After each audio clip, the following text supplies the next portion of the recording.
saya mau bahas Raja Jawa yang disebut sama Ketua Umum Golkar hasil percepatan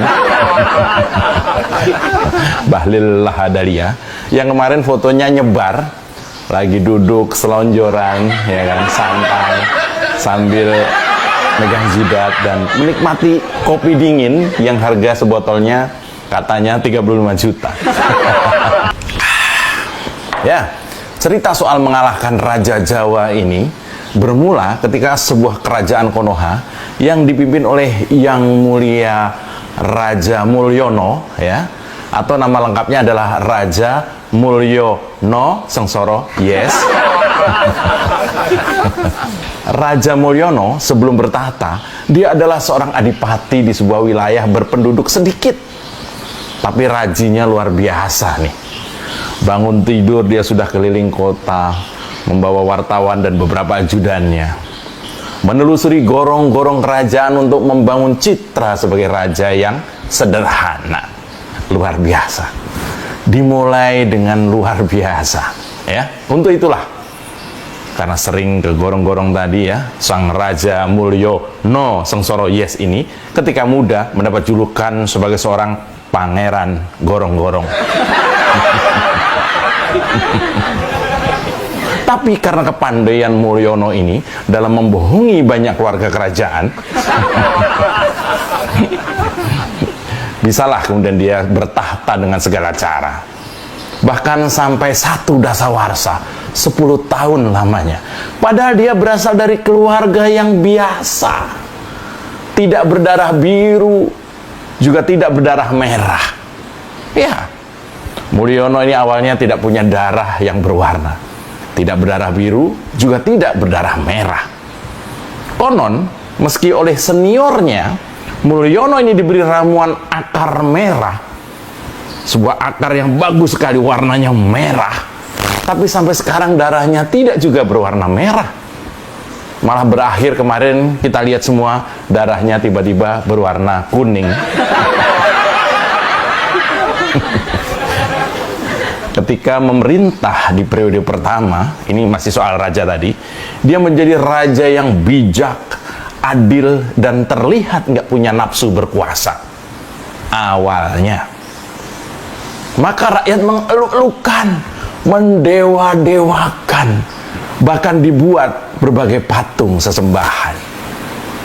Dan soal patung sesembahan itu ada dugaan kemudian pernah dibuat kembali versi imajinernya oleh seorang seniman berasal di Jogja. Nah, ini patungnya.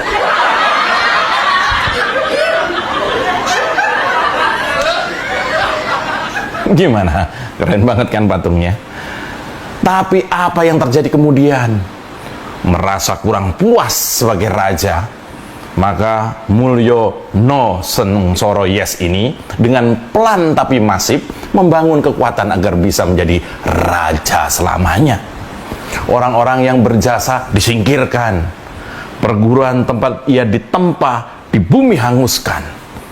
Seolah seperti sedang menghapus sejarah, Mulyono yang terlihat polos itu ternyata menyimpan sifat rakus, tamak, dan sama sekali tidak bisa dipercaya. Sebagai raja dia semaunya. Uang kerajaan dihamburkan untuk kepuasannya. Uang kerajaan digunakan untuk membuat kerajaan baru dengan nama ini kerajaannya, disingkat IKN. Dia memberi apa yang dia mau beri. Pagi dia membagi-bagi konsesi tambang kerajaan, malam dia menyebar aneka penghargaan. Siang dia keliling cari pinjaman, sore dia hambur-hamburkan dalam bentuk bansos dan aneka bingkisan. Senin dia keliling mencari dukungan, Selasa dia memecah belah partai ke kuning-kuningan. Rabu dia bilang anak-anaknya tidak suka jabatan. Kamis dia mengondisikan MK alias Mahkamah Kerajaan. Jumat dia bilang tidak mengejar jabatan. Sabtu dia kirim orang untuk mempelajari kemungkinan amandemen undang-undang. Ya, 3 periode ya. Pendek kata, Raja Mulyono Sengsara Yes melakukan apa yang biasanya para perampok lakukan. Kalau dia ada maunya, dia akan mengambil alih. Dia memaksa secara halus dan juga kadang memaksa secara kasar. Dia pandai memanfaatkan tangan orang lain. Dia pandai menyandera.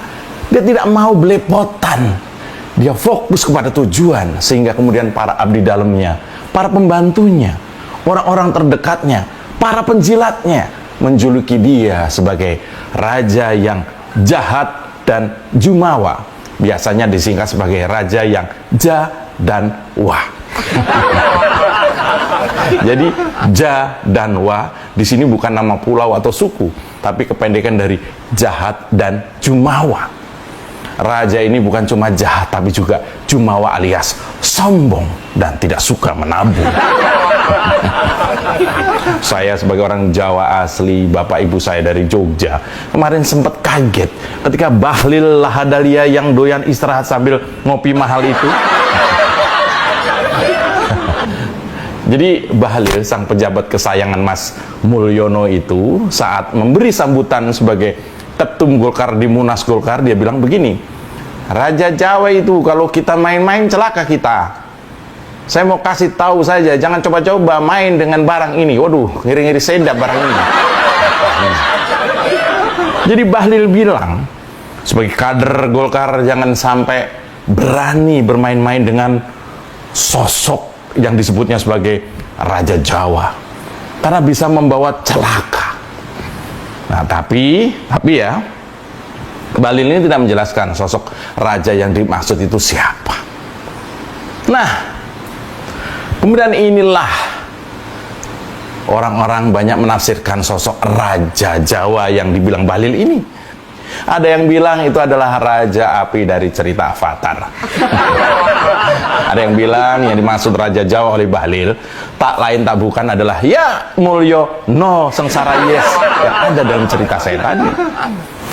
Maka kemudian kalau Raja Jawa yang dimaksud Bahlil itu adalah Mas Mulyono, maka demonstrasi yang terjadi hampir di semua bagian Indonesia kemarin itu adalah sebagai jawaban yang telak dari rakyat Indonesia yang diwakili oleh para mahasiswa, pelajar, aktivis, pro-demokrasi, profesional, seniman, dan banyak lagi.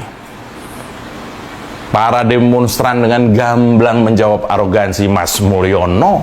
Dan ini bukan gerakan yang dipersiapkan oleh siapapun. Ini adalah simbol muak dari rakyat, karena makin lama makin rusak ini raja. Rakyat jadi muak, bahkan sudah menjadi muntah. Tadinya muak ditahan, lalu kemarin tanggal 22 Agustus itu menjadi muntah. Dari nahan-nahan sampai akhirnya sulit dibendung. Rakyat demonstran, mereka meluapkan di tiap provinsi masing-masing, memuntahkan segala kata-kata yang tidak terwakilkan di DPR dan DPRD, memakikan kata-kata yang harusnya menjadi tugas anggota dewan yang dibiayai oleh keringat kita semua, keringat rakyat jelata. Tapi karena anggota DPR-nya budek, maka rakyat melawan sendiri. Rakyat melawan Raja Jawa yang disebutkan oleh Bahlil itu. Dan kalau saya lihat kemarin, sepertinya Mulyono kewalahan. Dan ternyata Raja Jawa Mulyono bisa dikalahkan. Memang dia masih bertengger di istananya, masih menghirup udara kotor di sekeliling istana, masih menikmati masakan koki pilihannya, anak-anaknya masih berkehidupan mewah dan mahal, permaisurinya masih joget-joget sambil senyum meledek. Tapi suasana kebatinan rakyat kerajaan Konoha jelas sudah beda. Mulyono sudah berkurang kesaktiannya. Kesaktian Raja Mulyono kalah oleh bergeraknya ratusan ribu demonstran. Raja Mulyono sedang menunggu gelap, sementara hari sudah sore. Suara burung nuri yang merdu sudah berganti dengan suara burung gagak, lambang kematian. Sudah tidak terlihat lagi sebagai orang berkepala batu. Mungkin dia ketakutan kalau sampai ada demo lebih besar lagi.